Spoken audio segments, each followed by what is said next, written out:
Welcome, for the very last time, to Old Fashioned Finance, the podcast that mixes cocktails and high finance. I'm your host, Caleb Frankert, and I'm joined by my good friend and fellow money muddler, Jason Burnell. Caleb, can a podcast about finance be entertaining? Sometimes.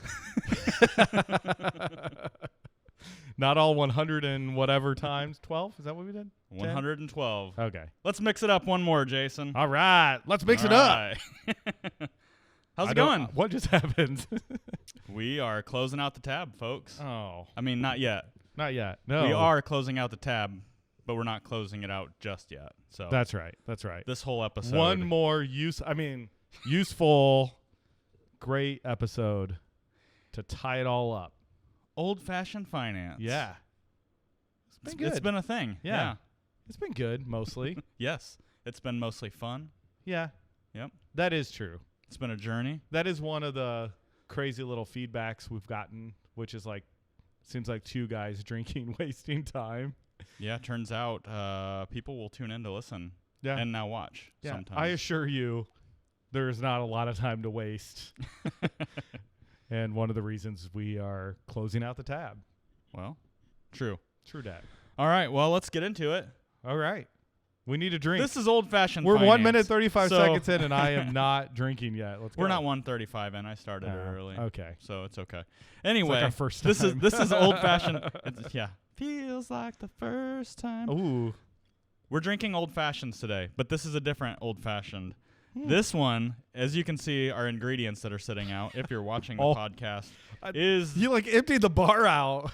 this is like a show off what we've accumulated over the course of 112 episodes. Okay. Which, by the way, I gotta say, is about 100 episodes longer than I thought we would go.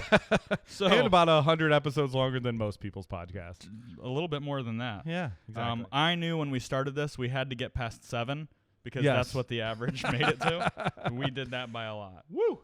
So we're drinking a C&B Old Fashioned today. Okay. What does C&B mean? I don't know.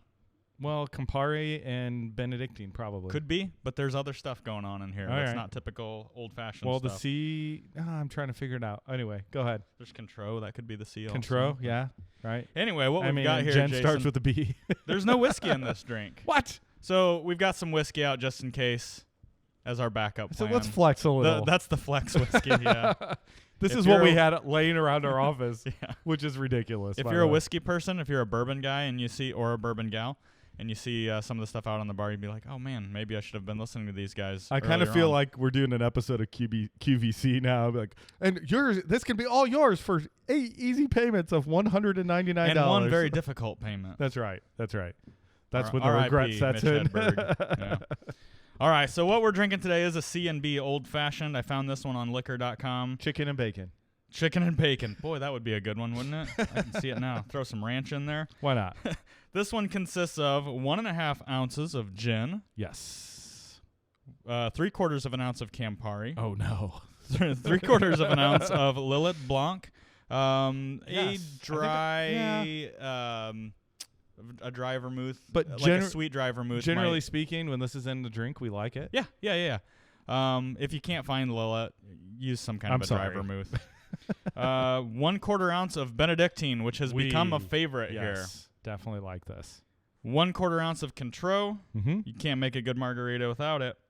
I know that's not what we're drinking, but and then we use club soda to top, so a little bit of club soda in there, and we've garnished that with an There orange wasn't twist. much room left. There wasn't a lot of room. This is a boozy one, so we're going out with a bang.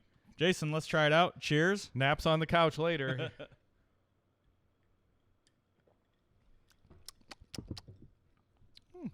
Wish it had whiskey in it. Well, It's not too late. you know what? Okay, that's not. It's kind of fruit punchy, actually. It's good. I actually like it, even with the Campari, and I can taste it Mm-hmm. because that's what's giving it the color. I mean, Definitely. so I've made an old fashioned where I put the cherry in and Mhm. shake, Mm-hmm. and it kind of turns pink. Yeah. Kind of Just- reminds me of that. That's what's weird about it because there's Just no orange bourbon peel in here. Yeah. Yeah. It's good. I can Good. taste the gin. I can taste Mhm. the Campari.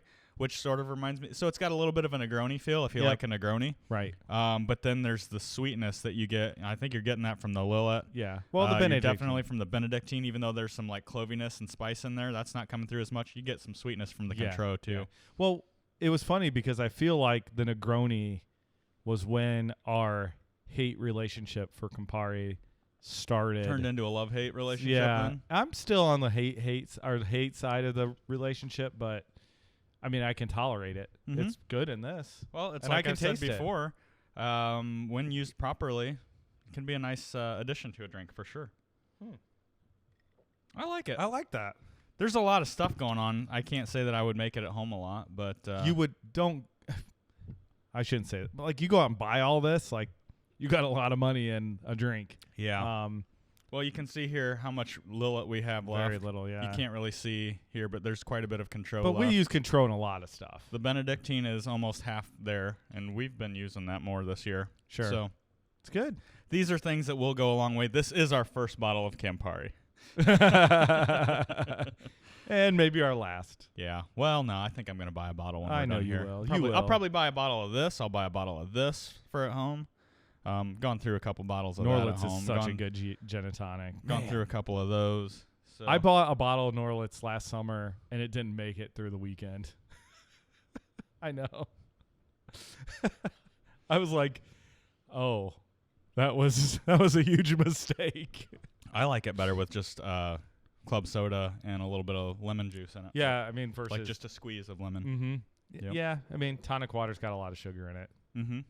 And Dude. it's got that quinine. The The quinine. bitterness. Anyway. I like it. It's good. I like this drink. It's not bad. It's good actually. I wouldn't say it's great. I like a regular old fashioned better. Yeah. Miss my whiskey, but we'll probably get. We're going gonna to have some whiskey here in a little bit.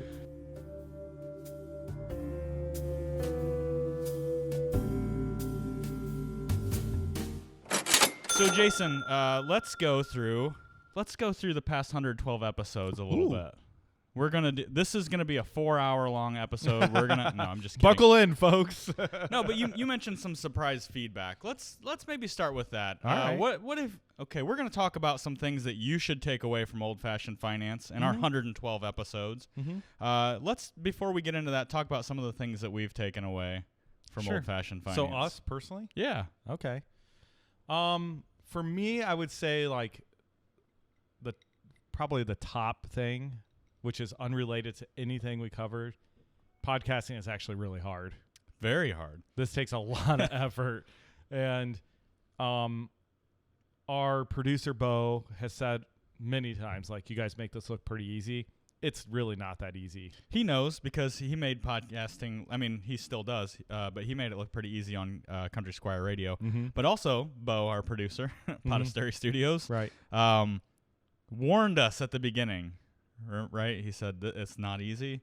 There's a reason that most people tap out after 7 episodes, kind of count the cost going in. So, yeah, I have learned that it is a lot harder than it looks or sounds. So you think, like, a weekly podcast, I would say I get why that 7 episode, like, drag, would start to happen. And it just keeps coming. Like, that kind of cycle, about every 10 episodes, you're like, man, we got to keep doing that.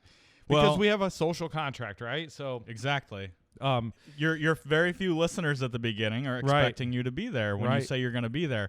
And I think that's also the other part of it is 7 episodes. You feel like, oh, we put a lot of work into this, but nobody's listening still. Yeah. So like 65, 70 episodes in, those same feelings like that you had early on, it's like, man, we still got to grind through this thing every single week. Yeah.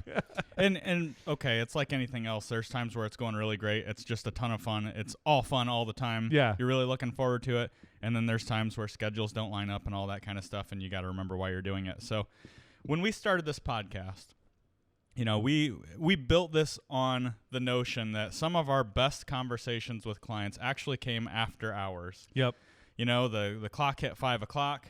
We were done talking about financial planning. We belly up to the bar, maybe pour a drink or go out somewhere and have a drink just to cut loose, right? Right. And then people start to open up a little bit more, start to talk about life and all those other things. Which is really where the value of a planner comes in. You know, it's not like as much around what asset class we should be exploiting in the market. It's, you know, I don't know how to do a budget with my wife. Like, holy crap. Like, you don't learn that in like your financial planning training. Like, you just don't. Right. So that's where, I mean, that's definitely where it came from. So, I mean, I think building the podcast on that premise, you know, having a drink with a client or having a drink with a friend. Well, many of our clients, most of our clients become friends, I think. I hope. But that's kind of been what holds us together. That's why we've done this for 112 episodes. You know, we're sitting down and having a drink with a friend, or however many are out there. And by the way, I got to say, something that's really eye-opening and makes you question things all the time is looking at downloads and things like that, which I'm not going to share details on it, but we have by a lot had the most downloads this month ever. As we are like exiting stage right. Here we go. But that's okay. It's good. It's actually, we didn't want to end the podcast at a point where we were like, this is just failing. Yeah, we didn't want to fizzle. Yep. So it's good. It's actually kind of I think, I don't know, kind of makes the decision easier. Yeah. It was probably good timing. Could we keep going? Yeah. Are there plenty of topics that we could cover? Yeah. Oh, yeah. But yeah, it felt like it was time. But I have to say that I think that it's been a really cool journey. I learned, like you said, podcasting is hard, but it's really, really rewarding. Yeah. As well, if you can pull it off and you have regular listeners coming back every week and interacting like we have. So thank you all for your interaction. Right. And it's not all been on social media. A lot of that is in person. I've met people that I met through them listening to the podcast. Right. What's funny about that is I had somebody come up to me and was like, I had no idea who you were until you started doing video on the podcast, and I've been listening to the podcast for a long time. Like, who are these guys? Maybe we should check them out. And then you see our mugs. Like, oh, no, I'm so sorry. See that guy at Menards 3 times a week. I hate that guy. I hate that guy. He's the guy that yelled at me through the drive-thru. That could be. Yeah. But anyway, okay, so what other things have you learned? Gosh, this is such a... While you're thinking about it, I'll say it's sharpened my skills as a financial advisor, too, because we're on record. We're recorded. Like, a lot of this stuff, you had to make sure that I better know my facts before I go and record it and put it out there forever. Yeah, keeping your skills up to snuff. I think that's good. Also, I mean, the communication of the ideas is... I think that's an improvement that we've gained in our practice. You know, a lot of how we explain complicated things comes through in, you know, flowery analogies, all kinds of crazy things, drawing pictures. So I think that that's been a huge one. You know, I had one that was just like almost surprised me, which is I want to be a CFP, like career change. Someone's like, I listened to your podcast and... Oh, this isn't you. I was going to say, because you're already one of those. No, I'm saying like I didn't... Do you remember taking the test? Yeah. Okay. So someone approached you and said, I want to be a CFP. Yeah. Because of the podcast? Yeah. Oh, that's awesome. Yeah. I mean, we're sorry. It's going to suck. We just ruined your life. No, I mean, I just didn't expect that. You know, it's something like you learn that the influence just from something like this, having some ideas, having a good time, might have on the direction somebody's taking in their life. And it's going to impact their lives, for, you know, hopefully for the rest of their career. I mean, that would be my hope. So it's pretty cool. Well, and while we're talking about things like that, like reactions from people, I have noticed because our business can be stuffy. We're not stuffy. I mean, that's look at us. That's pretty funny that comes up a lot. It does, and I feel like has made a lot of these topics more approachable. Sure. Sitting down, having a drink, joking around like we do, and hopefully sharing some good information also, I think has made for at least many of the people that I've talked to that listen or watch diligently, has made a lot of these things that seem intimidating and maybe even off-putting very accessible. Right. So yeah, they don't even realize they have a need for an advisor until you start talking about, a topic that is pertinent to them, and realizing that it's more than just numbers and figures and projections. It's unbelievable how often we dive into the behaviors and the psychology of folks around their money decisions, their relationships, and again, like getting over that hurdle of making an appointment, sitting down, having a conversation, having a drink, relaxing with us, and talking about the things that are on their minds. I think this has helped with folks, making that realization that, what, it is just a conversation. Yeah. I'm going to sit down and have that conversation. Yeah, and I think kind of piggybacking on what you said, some folks not knowing that they needed an advisor before. We work in an industry that has perpetuated this myth that it's all about stock picking and all that, and we've covered those topics, right? Right. But some of the things that have come up on the show, people go, hey, and even I have to say, as an advisor, even people who have been my clients for years go, hey, I've never thought about that, and I guess it's never come up, but I listened to the podcast, and we need to talk about this. Right. So bringing up an area that needs to be discussed, bringing up in an area where you go, hey, you know what, my financial advisor is not just my investment guy, actually. Right. So I think that's been really helpful, too. I've learned a lot. Piece. Yeah, that planning piece. Could argue that I've maybe learned more doing this than someone who's listened from episode 1 has learned. I would agree with that. I think that's a good point. But yeah, we dig into things that are like, okay, we wouldn't otherwise dig into. But like you said, even on the behavioral front and things like that, and just some of the things that we take for granted that we assume people know or assume is on their radar, and they're like, no, I never knew I needed to worry about that, actually. Right, exactly. And so we a lot of times just think, well, yeah, you need to think about this, right? Actually, that's a good transition, because I think we talked a bit about some of the things that we learned, some of our takeaways from this experience, and it's been an awesome experience. Yeah. Let's talk a little bit. If you're listening, and maybe this is the first episode, God bless you. I'm so sorry. Go back and listen. There's plenty of content out there, but if you were to summarize, hey, listener, you need to take this away from old-fashioned finance. We told you what we're taking out of it. What do you think listeners should take out of our 112 episodes and just the whole podcast as an animal, as a thing? I think if we summarize it, always having a plan. Okay? This does not have to be like sophisticated. In fact, I think that's probably the biggest lesson. This is an unsophisticated podcast.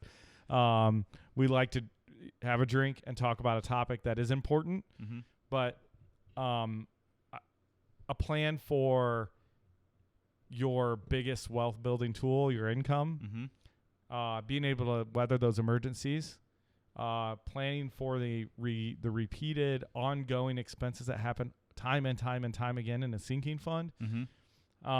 It's just so critical, and it actually makes me sad to think about the number of people who don't do that, and just how chaotic. Growing up, I mean, money was not like, I didn't have a great view on it. I mean, that's what got me into this career. Yeah, I didn't understand how money fights and money problems could be so destructive. Breaking up relationships, families, causing court battles and fights, and a lot of it could have been prevented, right? And having that plan prevents all of it. Yeah. Okay. And I think even the idea of planning to have a plan, to plan, right? It takes time. Keeping it front of mind, not being afraid to talk about money. Sometimes I think. You hear, don't talk about money with friends. Don't talk about money with family. And sometimes that bleeds over. Oh, I don't want to talk to, my wife about money, because it just ends up in a fight and things like that. You have to be willing to talk about it. You have to be willing to address these things, and you have to plan, to have a plan at least. Right. Exactly. So yeah, I think hopefully what you've taken away from this, if you haven't already, is it's time to get our ducks in a row, right? Right. It's time to get things in order. Make a plan to make a plan. Right. I'm going to put it that way. Yeah, and if you don't know how to start, go back and listen to some episodes, Yeah. right? Call us. Yep. Like, we do this every day. And we'll put our contact information and all that out towards the Yeah, end when yeah, we close and out the tab. I mean, it's just getting away from money being a battle. Yeah. I think is probably the biggest call to action I can take here. Staying out of debt, limiting your spending, not keeping up with the Joneses. There's no get rich quick deal out there. Working hard, staying focused on things that are most important. It's just so important. It's so important. I think one of the other things I would take out of this, if you're listening, it doesn't matter if you're, in your 20s and you're just starting out. It doesn't matter if you're approaching retirement or you're in retirement and maybe it's not going so well.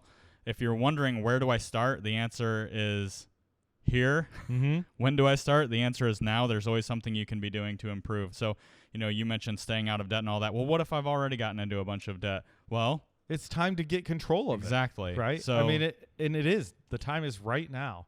If you wait and you don't have a plan to make a plan, you're gonna wake up and 5 years are gonna be gone, and you're gonna probably be further in, right?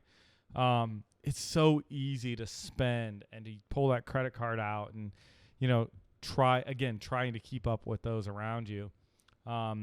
It's just not worth it. It isn't what will make you happy. That's for dang sure. Yeah. And speaking of, I saw a really funny meme today, actually, that said, money won't buy happiness. And we know that's true. Mm-hmm. But it sure does help. But money will buy pizza, and that's pretty close. That sounds about right. There was a classic Weird Al song, actually. Shout out to Weird Al. He's still doing his thing. Yeah, for sure. He likes money. He said, money won't buy happiness, but at least I can rent it. Anyway. That's great. No, I mean, I think we see our best clients have a very well thought through plan. Okay. Well, they do now, or they should now. But we can only go so far. I mean, we definitely have those clients that it's like, man, it stinks. They're stuck in a rut, don't necessarily have a purpose like they should. Mm-hmm. But the best ones have, what we're willing to take A and sacrifice B and C. Okay. And they know it and they accept it. And that might be giving up, 10 vacations a year. So I'm going to do one really big one. Yeah. Things like that. Yeah, I think that's probably the biggest takeaway from all of this. Make a plan. Take control of what your best wealth building tool, which is your income. And I think I'd put it this way. Financial planning is for everyone. Yes. It doesn't matter if you have no money, you have tons of money, somewhere in between, like most of us. But I think there's this idea that I'm not ready to talk to a financial advisor yet. I'm not ready to yet. I'm not there. It's just financial planning is for everyone. So I would leave it at that. We get so frustrated. I mean, I get frustrated because that initial conversation, like just go do it. Like come in, talk to us, Getting started is the hardest part. It's hard. It is so hard. I'd put it this way. If you're not working with somebody, if you're unsure about some of the things, you go back and you listen to 112 episodes of Old Fashioned Finance and you've got questions, you're not sure where to start. Work with a financial advisor. Talk to somebody. If you can't do that without having a drink, because that's how we've trained you, then ask them to have a drink with you and discuss your finances. If they say no, find someone else. If they say no, well, they're just not a very cool financial advisor. Just kidding. They might not be allowed to do that. But that's okay. Yeah, I think that's the big thing. To make it a priority and take action for crying out loud. We lean into that. I mean, I'm certified financial planner. You're a EA. I mean, enrolled agent. So look for advisors that have some kind of credentials. And we've talked about this. And yeah, work with somebody who lines up with your values. Someone you trust, someone you can sit down and have a drink with. Absolutely. And get started today. We think that's put it that way. Right? Yeah. For sure. We kind of got mushy there a little bit. Yeah. We've been doing that lately. Maybe we're getting nostalgic. While we're nostalgic, this would be a fun time. Let's pick it up And let's go back and talk about some of our favorites and highlights, Jason. Do you have a favorite? Do you have a favorite drink? I have a confession. Actually, you haven't been drinking the drinks. I've been Jason in the sink right here. Jason actually doesn't drink. No. What's your confession? I do drink. I do these episodes like I used to take tests in college. Okay. Like not studying. Well, that too. Not preparing. Not preparing. Just showing up. No. I've noticed.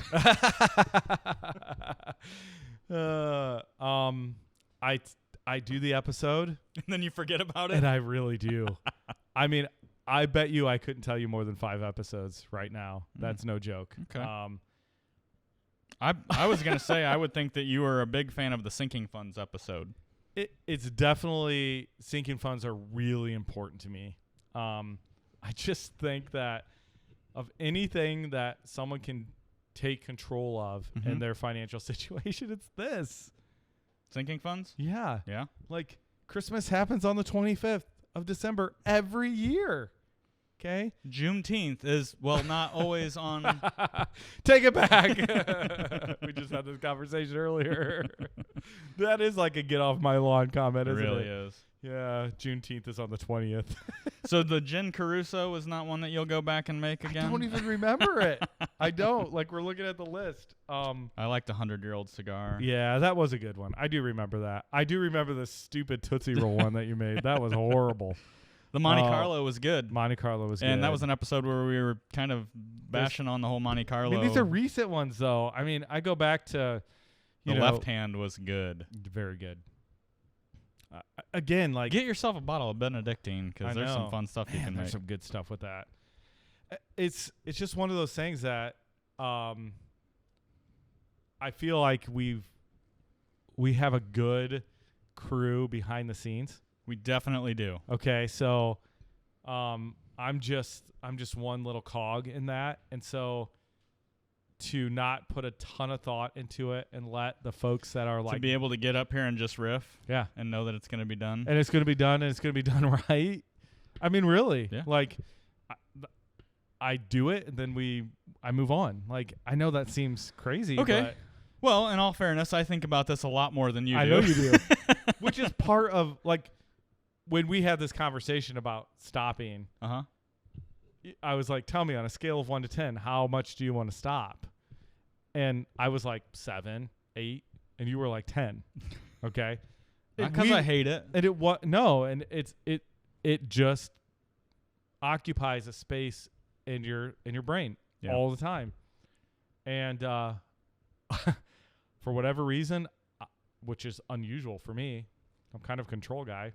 I haven't done that. Yeah. And so when I do the episode, I have a tendency to just flush it down the toilet and move on. Literally, some of it. Some of it is real bad. So, anyways. Well, if you want to know, what's your favorite? You didn't ask. I want to know. You didn't. I do want to know. But if you were to ask, what's my favorite drink, ladies and gentlemen, it's still bourbon neat. 100%. I like a little bit of ice. But I have a requirement that my drinks are cold. But yeah, man, there's a few drinks in there. I mean, just a classic Manhattan.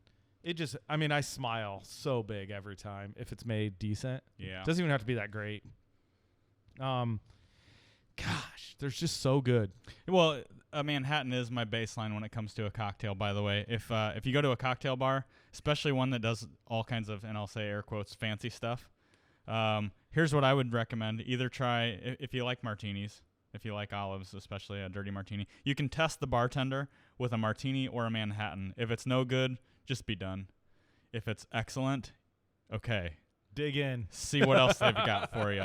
You know? And you might even ask. Yeah. Be like, okay, I want a bourbon. I like that. Yeah. What should I drink next? Right. Yeah. Right. Because then you know you're up against something that's going to be pretty dang cool. Yeah. Yeah. I mean, I think that. Again, a side effect of this, learning all about this stuff. I mean, I would have never taken the time to learn about bourbon. Yeah, that's been fun.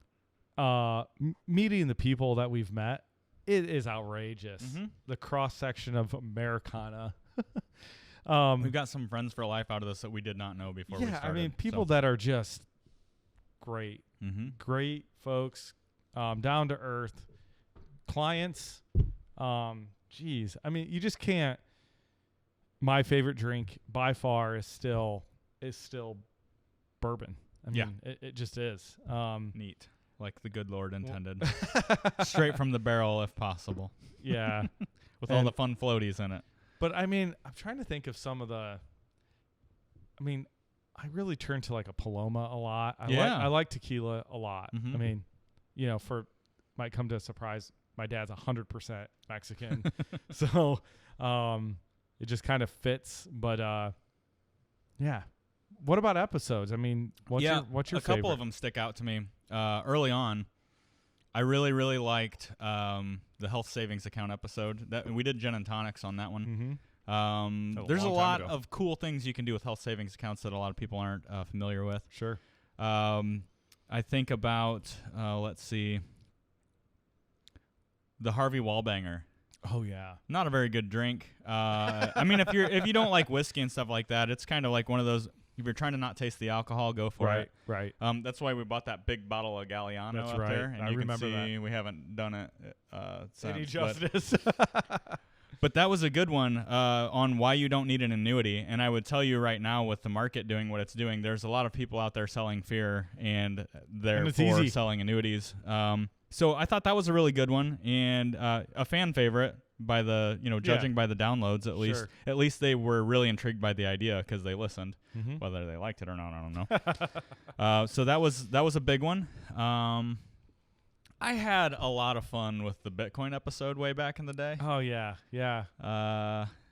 Some of those early episodes maybe were too long-winded. We spent too much time talking about the drinks and stuff like that, but I liked the old Manhattan Project episodes too, taking a lot of what sounds like complex ideas and breaking it down, saying it's not rocket science. Right, exactly. And great concept. So, yep. But these last, I feel like the last some of the touchy-feely ones have been really good. Really good. I really like the small business small batch because I have to admit that that's something that I'm less focused on. Right. And you are a small business owner with a lot of small business owners as clients, and that's something I've learned a lot from. So small business small batch is great, and I had to put zero time into thinking about the drink because we would just drink a small batch bourbon. So there's a lot of fun ones in there. So I mean, I think all of those are. I mean, again, bringing those back. I do like the small business episodes. Again, it focuses on an expertise that I have. I mean, so and I realize the struggle. Yeah. Of owning a small business and how critical it is to our economy. And, there's like a special place in my heart for those folks that are really, pushing through, employing folks, caring for them.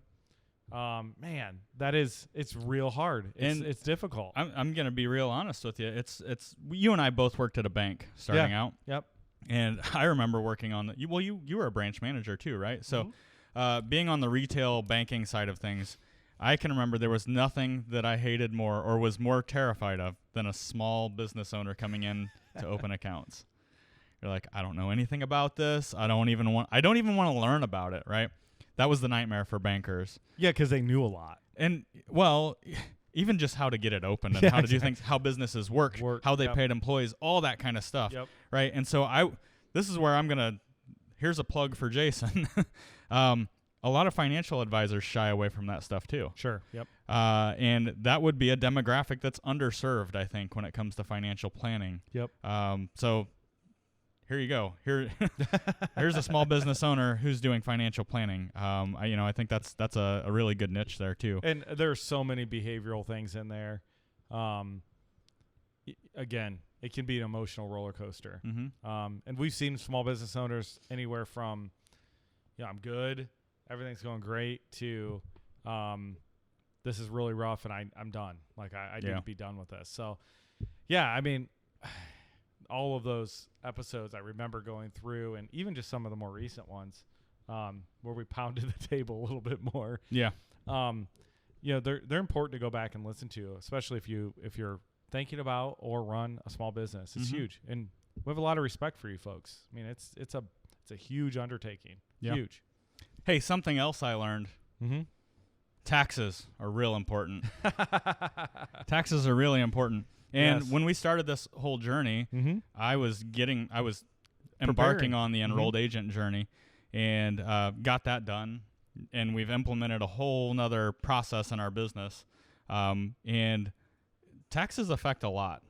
So that's another thing I would recommend. There are a lot of people out there flying solo doing taxes on their own. Yep. And that's a drum that I can beat on a little bit and say, you know what, for what it costs for one of these enrolled agents or CPAs to do your taxes, first of all, I think they're severely underpaid seeing what they do now. It's definitely worth it to have an expert in your corner, and working in conjunction with a good financial planner is super, super helpful, having everybody on the same page. So that would be a big takeaway in all of this. Right. Because I got the label expert, essentially, right? And then we had to prepare episodes and prove that we know what we're talking about, and then execute that for our clients. So it's huge. It's huge. It's massive. Yep. And it can have lasting impacts for years and years and years. Yep. Things that you can never recover from.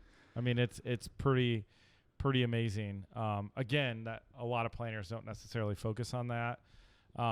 It is a very important part of a financial plan moving forward. Again, a similar situation where, just like small business, a lot of advisors run and hide from these conversations, exactly. the tax planning conversations. Yeah, so I have a tendency to pick at the scab. Yes, you do. Yeah, and I mean, I kind of like it. I mean, I think that's where the real value is. And, that's what makes this job, this career, this business so exciting. Super rewarding. Yeah, we get to know people in ways that I don't know any other career that would allow for that, right? Barber, doctor. Yeah, but even then it seems a little super psychiatrist, maybe. Right? Right?